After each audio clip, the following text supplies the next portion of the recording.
Hi, my name is Donna Johnston, and I teach pre-algebra to either your 7th or 8th grader.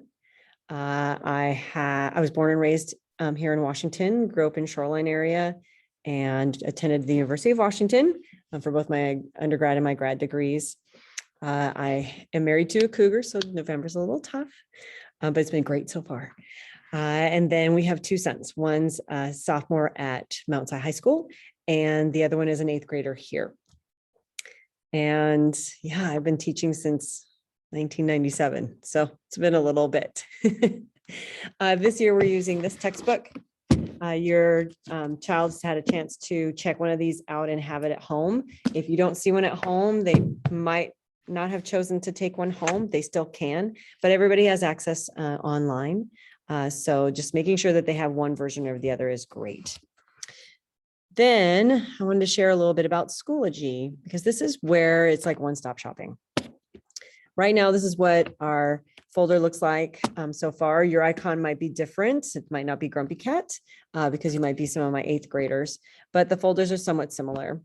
If you want to know what we're currently working on, this is kind of what it looks like so far.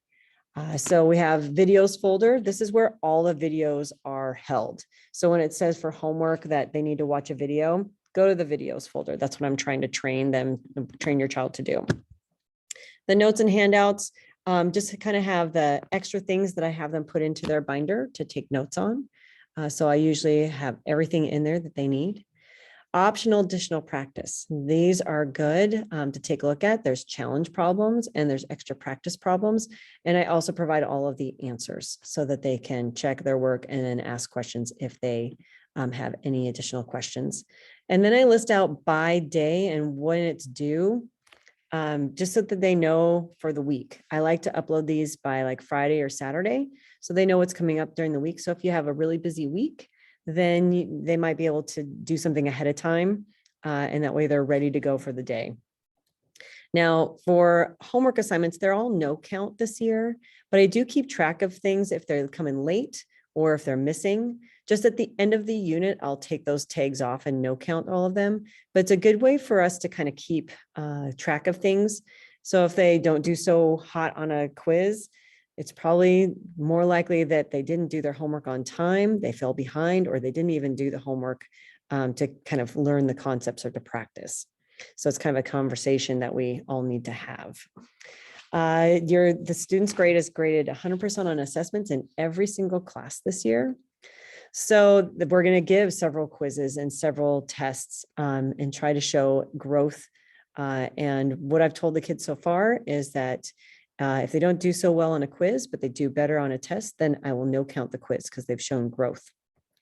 For a test, they can right now use a 3x5 note card that they'll staple to their assessment, and that'll be their notes so they can organize some of their thoughts before they take the test. As of right now, we don't have any retakes. We're just kind of learning as we're going this year in this new way of assessing kids. So things are just going to be flexible. We're going to keep track of all the daily homework I said. In Skyward, I usually update that by the end of the week. And I'll mark things that are missing and I'll mark things that are late, just so we can always, make sure that we're on the same page.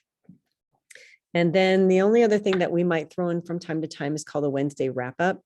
We'll throw those out on a Wednesday, collect them the next Wednesday. And these are just reviewing or spiraling back to previous topics. And also those will go as a no count into the grade book, but that material will show up as a review section on an upcoming test. So it's not that it's not being counted. It's just not counted as an assignment. It'll show up as its own little review part on a test. If your child ever needs any help whatsoever, have them drop me a message in Schoology or send me an email.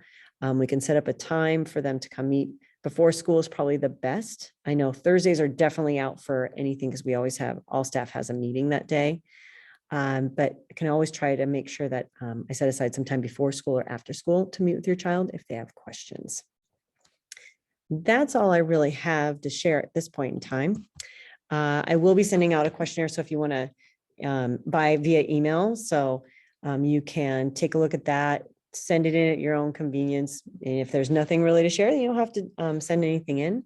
But I just number one, want to make sure that have your email on file, because I usually send out email communications at the beginning of every unit, or if something's changing, then I'll let you know as parents too. Other than that, I am excited to be in the classroom and be working with your child again. I'm hoping we can stay here the whole year. That would be great. If not, we have a backup plan with Schoology and we'll just wing it. But right now, I'm just so happy that we can be here. So I'll just say goodbye, and I'm looking forward to a great year.